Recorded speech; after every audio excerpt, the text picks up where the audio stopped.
नमस्कार विद्यार्थियों, संस्कार कोचिंग सेंटर रामसिंहपुर के यूट्यूब चैनल पर आपका स्वागत है। जैसा कि हमने पशु परिचर भर्ती के लिए भाग नंबर बी के लिए एक टेस्ट सीरीज स्टार्ट की थी, मॉडल टेस्ट पेपर नंबर 1 के नाम से, और उम्मीद थी भी आपको बहुत अच्छे से समझ में आई होगी और आगे भी इसी तरह से आपको पसंद आएगी।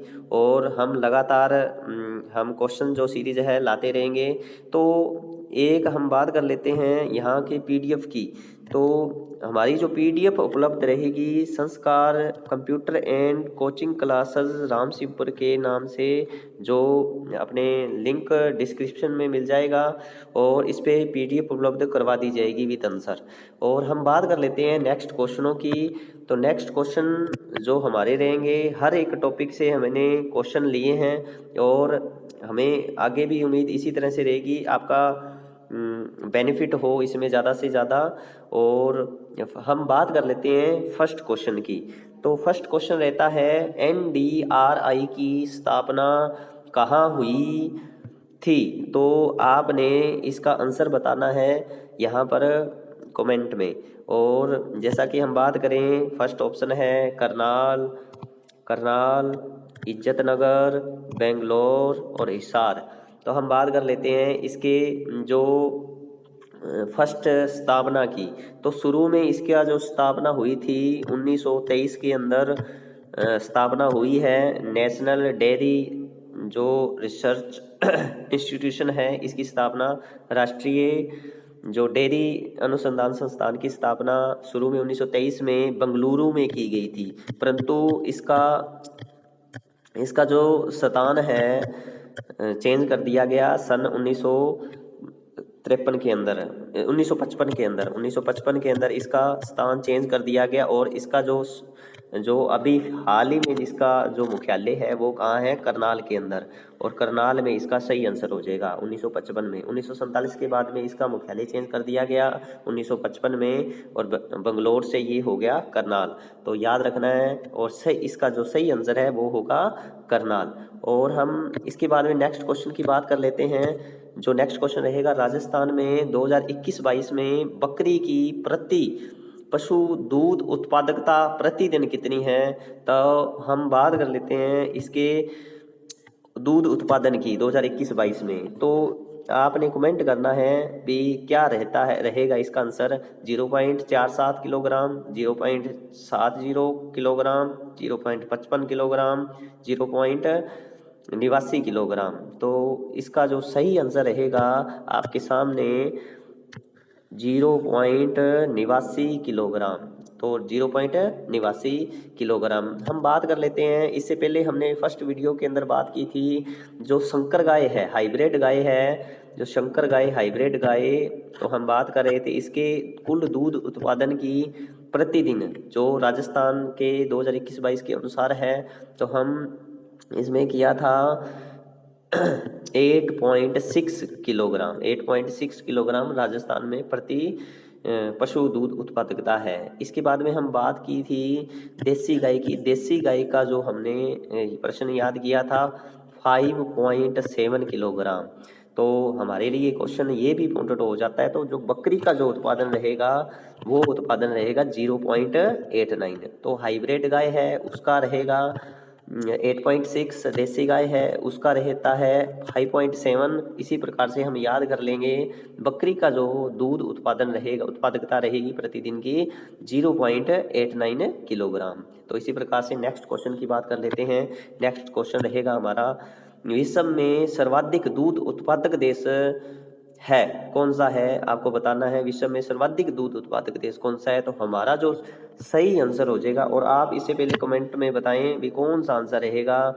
ब्राजील रहेगा, भारत रहेगा, चीन रहेगा, अमेरिका रहेगा। तो चारों ऑप्शन आपके सामने हैं। तो इसका जो सही आंसर रहेगा वो रहेगा बिल्कुल भारत। तो सर्वाधिक दूध उत्पादक देश है कौन सा है विश्व में? तो यहाँ पर बात कर लेते हैं इसके एक्स्ट्रा फैक्ट की। तो भारत जो है कौन कौन से में, कुल पशुधन के अंदर, कुल पशुधन के अंदर भारत प्रथम है और विश्व में। इसके अलावा यहाँ पर बात कर लेते हैं भैंस की संख्या के अंदर, भैंस की संख्या के अंदर प्रथम स्थान रखता है हमारा भारत। इसके बाद में बात कर लेते हैं बकरी के दूध उत्पादन में, दूध उत्पादन में प्रथम स्थान रखता है हमारा भारत। तो हम बात कर लेते हैं तीसरा जो फैक्ट हो गया वो दूध उत्पादन में, कुल दूध उत्पादन में आए तो हमारा भारत ही प्रथम स्थान पर आएगा। तो हमारे लिए 4 क्वेश्चन हो जाते हैं, कुल पशुधन में, भैंस की संख्या में, बकरी दूध उत्पादन में और कुल दूध उत्पादन के अंदर प्रथम स्थान रखता है। हम बात कर लेते हैं जो सेकंड स्थान है, ध्यान रखना सेकंड स्थान का हमेशा ध्यान रखना। अगर बकरी की संख्या में आ जाए तो सेकंड स्थान, वहां पर क्या था, बकरी का दूध उत्पादन था प्रथम स्थान पर। तो यहाँ पर बकरी की संख्या में सबसे ज्यादा पूछे तो जो इसमें सेकंड स्थान भारत का आता है। और बकरी के अलावा यहाँ पर बात कर लेते हैं गाय की संख्या में भी यहाँ पर सेकंड स्थान हो जाएगा। अगर बकरी और गाय की संख्या में पूछे तो सेकंड स्थान जो रहता है भारत का, और फर्स्ट स्थान रहेगा भैंस की संख्या में, बकरी के दूध उत्पादन में और कुल पशुधन के अंदर और कुल दूध उत्पादन में प्रथम स्थान रहता है। तो मेरे ख्याल से आपको ये समझ में आ गया होगा। तो चलते हैं अपने नेक्स्ट क्वेश्चन की तरफ। तो यहाँ पर बात कर लेते हैं नेक्स्ट क्वेश्चन की। हाँ, किसी पशु द्वारा प्रतिदिन दूध उत्पादन देने की क्षमता को क्या कहते हैं?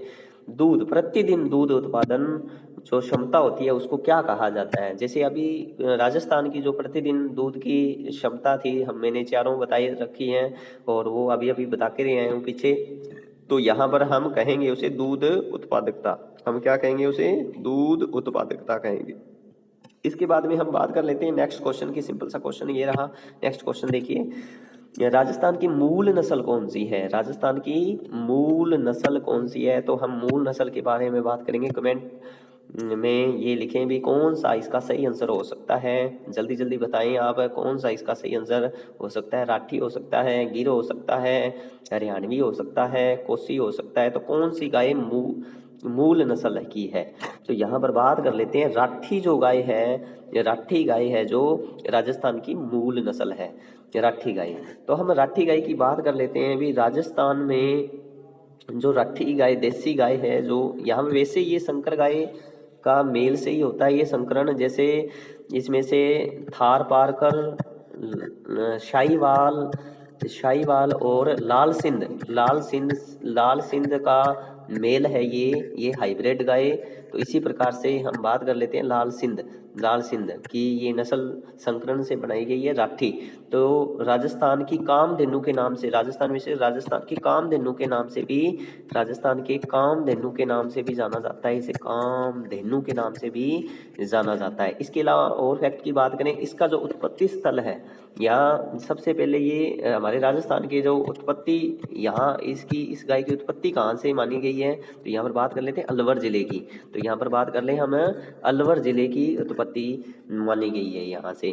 तो यहाँ पर सबसे ज्यादा अपने राजस्थान में होती कहाँ पर है, देखने को अपने कहाँ मिल जाती है? ये अपने गंगानगर जो क्षेत्र है, गंगानगर। अब हाल ही में बात करें तो अनूपगढ़, नए जिलों के हिसाब से अनूपगढ़, बीकानेर का जो क्षेत्र है, बीकानेर के जो क्षेत्र में देखने को मिलती है। और एक और है हनुमानगढ़ का जो क्षेत्र है उसमें भी देखने को मिल जाती है ये गाय, आम बात है। तो इसके बाद में नेक्स्ट क्वेश्चन की बात कर लेते हैं। सुरती किस पशु की नस्ल है? सुरती जो नस्ल है किस पशु की है, ये ध्यान में रखिएगा। सुरती, तो यहाँ पर गाय है, भैंस है, बकरी है, या 2 और 3 में जो ऑप्शन दे रखे हैं वो है। तो आपको जल्दी जल्दी कमेंट में बताना है। गाय है, भैंस है, बकरी है, तो 2 और 3 नंबर। तो इसका जो सही आंसर हो जाएगा 2 और 3 है। जो इसका जो सही आंसर है 2 और 3 हो जाएगा। तो हम बात कर लेते हैं बकरी और भैंस की जो दोनों नस्ल है। ये जो नस्ल है सुरती, भैंस की भी है और बकरी की भी है। तो हम नेक्स्ट क्वेश्चन की बात करें, उच्चतम प्रकार का गलीचा ऊन भेड़ की किस नस्ल से प्राप्त होता है?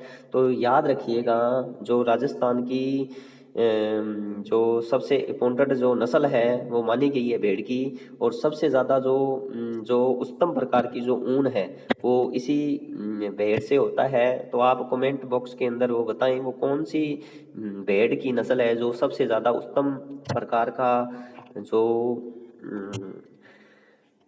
ऊन मिलता है। तो आपने कमेंट बॉक्स के अंदर बताना है। तो इसका जो मैं बता देता हूँ, इसका सही जो आंसर होगा वो होगा चोकला। चोकला जो राजस्थान की मेरिनो के नाम से भी जाना जाता है। राजस्थान की मेरिनो के नाम से भी जाना मेरिनो के नाम से भी जाना जाता है। इसी प्रकार से हम बात करें नेक्स्ट भाई, ये लगभग कितने किलोग्राम ये एक साल के अंदर ऊन का उत्पादन करती है? तो यहाँ पर लगभग 1.5 किलो से लेकर के 2.5 किलोग्राम तक ये ऊन का उत्पादन करती है। इसी प्रकार से हम बात करें भी, ये वर्ष के दौरान इतना ऊन, और काफ़ी महंगी ऊन होती है। यहाँ पर बात कर लेते हैं, यहाँ पर तीसरे जो फैक्ट की भी, ये जो भेड़ है, इसी भेड़ की जो ऊन से बहुत गलीचे वगैरह, यहाँ पर बहुत सारे जो गलीचे हो गया, टाट पट्टियाँ हो गई, बहुत उच्चतम प्रकार के जो ऊनी जो कपड़े हैं वो इसी ऊन से बनाए जाते हैं, जो इसी चोकला भेड़ की नस्ल की जो ऊन होती है उच्चतम प्रकार की मानी गई है। तो इसी प्रकार से नेक्स्ट क्वेश्चन हमारा हो जाएगा, गरीब की गाय एवं राजस्थान का चलता फिरता फ्रिज किसे कहा जाता है? ये तो नॉर्मल क्वेश्चन है। इसका जो सही आंसर हो जाएगा वो आप भी बताएं। जो सही आंसर होगा, गाय होगा, भैंस होगा, बकरी होगा, भेड़ होगा। तो गरीब की गाय और राजस्थान का चलता फिरता फ्रिज कहेंगे अपने को कौन से पशु को कहेंगे? हम कहेंगे बकरी को। तो राजस्थान का चलता फिरता फ्रिज भी कहते हैं इसे, ठीक है। तो नेक्स्ट क्वेश्चन हो जाएगा अपना, सवारी के लिए सर्वाधिक प्रसिद्ध नस्ल जो कौन सी है? तो यहाँ पर बात कर लेते हैं, जो सर्वाधिक सवारी के लिए जो नस्ल मानी गई है और किसकी है ये नस्ल, बता देता हूँ। यहाँ पर टाइप नहीं हुआ है। ये नस्ल है ऊंट की नस्ल का पूछा है। ऊंट की नस्ल बतानी है आपने, कौन सी, किस प्रकार का जो सवारी के लिए प्रसिद्ध है। तो याद रखना, इसका जो सही आंसर हो जाएगा गोमट जो ऊंट की नस्ल होती है सवारी के लिए जानी जाती है। तो इसी प्रकार से नेक्स्ट क्वेश्चन की बात करें, गाय के लिए कृत्रिम यहाँ पर बात कर लेते हैं कृत्रिम गर्भाधान।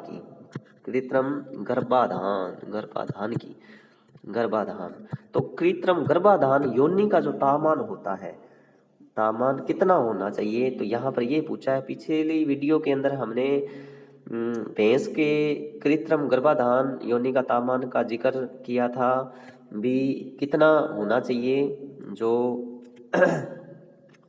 ये होना चाहिए। ये अपने भैंस के बारे में जब जिक्र कर रहे थे हमने याद किया था, ये जो भैंस का बताया था उस टाइम के अंदर भैंस का जो कितना जो कृत्रिम योनि का तापमान होना चाहिए गर्भाधान के लिए 39 डिग्री सेल्सियस होना चाहिए। तो हम अब जो इसका जो आंसर होना चाहिए गाय के लिए है, तो गाय के लिए जो हमारा जो आंसर हो जाएगा वो हो जाएगा, इससे 2 का फर्क रहेगा और इसमें ये हो जाएगा 41 डिग्री सेल्सियस होना चाहिए ये तापमान, ठीक है। तो याद रखिएगा, भैंस के लिए 39 डिग्री और गाय के लिए और 41 डिग्री होना चाहिए। तो हम इसी प्रकार से नेक्स्ट क्वेश्चन की बात करते हैं, गाय एवं भैंस के कृत्रिम गर्भाधान की उपयुक्त विधि कौन सी है? ये बताना है आपको। गाय एवं भैंस की जो गर्भाधान के लिए कृत्रिम उपयुक्त विधि कौन सी है? तो इसके लिए जो सही आंसर हो जाएगा वो हो जाएगा रेक्टोवेजाइनल विधि। तो आमतौर पर रेक्टोजाइनल विधि है गाय और भैंस के लिए प्रयोग की जाती है।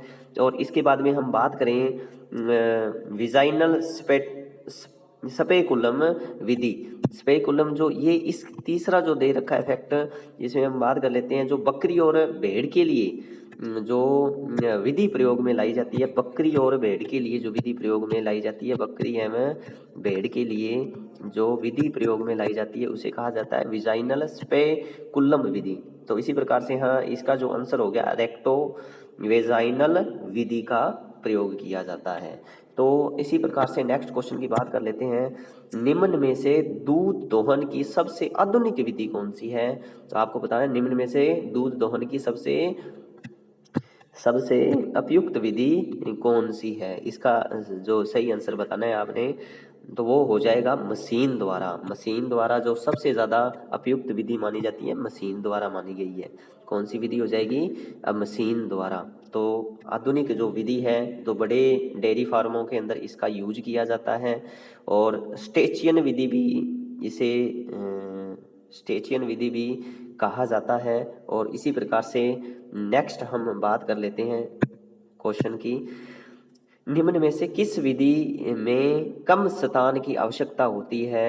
निम्न में से किस विधि में कम स्थान की आवश्यकता होती है? तो हम आप बताएं भी इसका सही जो आंसर है वो क्या होना चाहिए। कम स्थान की आवश्यकता होगी, इसका जो सही आंसर हो जाएगा वो हो जाएगा बंद पशु आवास। बंद पशु आवास। तो बंद पशु आवास में इसमें कम स्थान की आवश्यकता होती है और बहुत ज़्यादा खर्चीला भी होता है, और पशु को रखना थोड़ा आसान होता है इस विधि के अंदर। ठीक है, तो आपको सीधा सीधा याद रखना है, इसका जो सही में जो आंसर हो जाएगा वो हो जाएगा अपना बंद पशु आवास। इसके बाद में हम बात करें नेक्स्ट क्वेश्चन की, निम्न में से कौन सी क्रिया जैविक अपशिष्टों के निस्तारण से संबंधित नहीं है? तो जैविक निस्तारण, अपशिष्टों का जैविक निस्तारण से संबंधित नहीं है। इसका जो सही में जो आंसर होगा वो आप बताइए कमेंट बॉक्स के अंदर, इसका जो सही आंसर क्या होगा। जैसे कंपोस्टिंग है, पहला ऑप्शन है, जैसे कंपोस्टिंग है, काल्विंग है, और वर्मी कंपोस्टिंग है, बायोगैस निर्माण है। तो इसका जो सही आंसर आपको बताना है कमेंट में। जैसे हम फर्स्ट की बात करें कंपोस्टिंग कंपोस्टिंग विधि वो होती है जिसमें वो सारे के सारे जो अपशिष्ट इसमें डाल दिए जाते हैं और कंपोस्टिंग कर दी जाती है, इसे कहा जाता है कंपोस्टिंग विधि। वो सारे अपशिष्ट डाल दिए जाएं इसमें से। और वर्मी कंपोस्टिंग जिसमें कुछ खास पद्धति से यहाँ पर बहुत बड़े आकार के अंदर, ठीक है, कुछ खास प्रकार के जो अपशिष्ट होते हैं उसको मिला करके यहाँ पर ये कंपोस्टिंग तैयार की जाती है, उसे कहा जाता है वर्मी कंपोस्टिंग। ठीक है, कुछ खास केंचुओं द्वारा जो खेती या स्पेशल उसके द्वारा प्रयोग की जाए तो उसे कहा जाता है। और यहाँ पर हम बात करें तो चौथा जो ऑप्शन हो जाएगा बायोगैस निर्माण से, ये भी जैविक अपशिष्ट के निस्तारण की विधि है। तो ये बायोगैस आपको पता ही है, गोबर से जो यहाँ पर गैस से गोबर से गैस तैयार करना, तो ये भी एक जैविक अपशिष्ट के निस्तारण का भाग है। तो हम इसका जो नहीं हो जाएगा वो कौन सा हो जाएगा, इसका जो सही आंसर हो जाएगा नहीं का पूछा, ध्यान रखिएगा, काल्विंग विधि। ठीक है, काल्विंग विधि जो इसमें से जैविक अपशिष्ट को निस्तारण के लिए बिल्कुल नहीं है। ठीक है, तो हम तीसरा इसके बाद में हम बात कर लेते हैं नेक्स्ट क्वेश्चन की, आहार की वह मात्रा जो शरीर भार को कम किए बिना शारीरिक क्रियाओं को पूर्ण करता है, जो वो आंसर बताए। आहार करता है उत्पादन के लिए आहार और जीवन निर्वाह आहार कहा जाता है। और फोर्थ ऑप्शन है उपरोक्त में से कोई नहीं। इसका जो सही आंसर हो जाएगा वो हो जाएगा जीवन निर्वाह आहार। मतलब ये पूछा जा रहा है आहार की वह मात्रा जो शरीर भार को कम किए बिना शारीरिक क्रियाओं को पूर्ण करता है, तो उसको क्या कहा जाता है? तो उसको कहा जाता है जीवन निर्वाह आहार कहा जाता है। तो हम इसी प्रकार से नेक्स्ट क्वेश्चन की बात करते हैं, पशु के शरीर का तापमान किस स्थान से लिया जाता है? तो यहाँ पर बात कर लेते हैं, तो आपके सामने जो आंसर दिख रहा होगा वही इसका आंसर है। तो यहाँ पर ये आपको नॉर्मल क्वेश्चन था, तो यहाँ पर आंसर सीधा सीधा ये रहा मलाशय।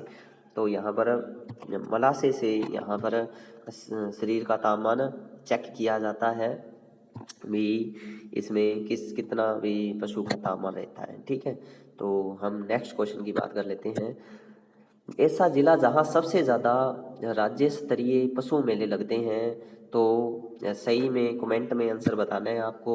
ये जो कितने राज्य स्तरीय पशु मेले है जो सबसे ज़्यादा सबसे अधिक सर्वाधिक कहाँ लगते हैं, तो कमेंट में आप करें आंसर। हनुमानगढ़ में लगते हैं, नागौर में लगते हैं, करौली में लगते हैं और बाड़मेर में लगते हैं। तो सबसे ज़्यादा यहाँ पर जो आंसर हो जाएगा, सबसे ज़्यादा जो पशु मेले वो कहाँ लगते हैं, नागौर में। और आपको कमेंट में ये बताना है भी नागौर में कौन सा मेला प्रसिद्ध है। ठीक है, सर्वाधिक जो प्रसिद्ध मेला है पशुओं के लिए जो जाना जाता है, उसका सही में कमेंट करना है आपको, सही में बताना है। इसी प्रकार से नेक्स्ट में बात करें क्वेश्चन की, निम्न में से सर्वाधिक उपयोगी केंचुआ कौन सा है।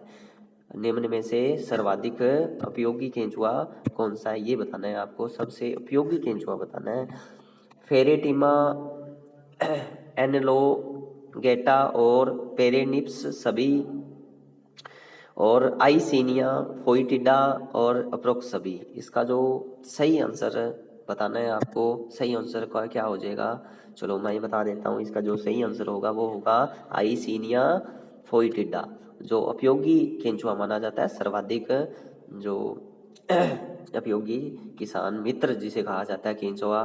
और ये नॉर्मल क्वेश्चन है, आइसीनिया फोइटिडा नाम जो रखना है इसका। ठीक है, तो ध्यान में रखिएगा। नेक्स्ट क्वेश्चन है जैसे भैंस में कौन से दांत नहीं पाए जाते हैं। भैंस में कौन से दांत नहीं पाए जाते हैं, तो इसका जो सही आंसर बताना है आपको। भैंस में कौन से दांत नहीं पाए जाते हैं, चवर्ण दांत नहीं पाए जाते हैं, अगर चवर्ण नहीं पाए जाते हैं, किरण दांत नहीं पाए जाते हैं, कील नहीं पाए जाते हैं। तो इसका जो सही आंसर बताना है आपको कमेंट में। ठीक है, तो बता देता हूँ कौन से दांत नहीं होते हैं। जैसे कील प्रकार के दांत नहीं होते हैं इसमें। ठीक है, ध्यान रखिएगा, कौन से प्रकार के, कील प्रकार के दांत नहीं होते हैं। ठीक है, इसके बाद में नेक्स्ट क्वेश्चन की बात करें, पशु बीमा योजना में गाय की बीमा राशि कितनी है। पशु बीमा योजना में पशुओं की बीमा राशि कितनी है, तो आपको सही में आंसर बताना है इसका। 1,00,000 और 50,000 है, 40,000 है और 5,000 है। तो आपको पहले बता दिया था इसका जो बीमा राशि थी, ये बीमा जो योजना थी किस नाम से चली थी, भामाशाह पशु बीमा योजना के नाम से चलाई गई थी। भामाशाह पशु बीमा योजना, पशु बीमा योजना, पशु बीमा योजना के नाम से चलाई गई थी। इसके अलावा 1617 में इसका प्रारंभ किया गया था।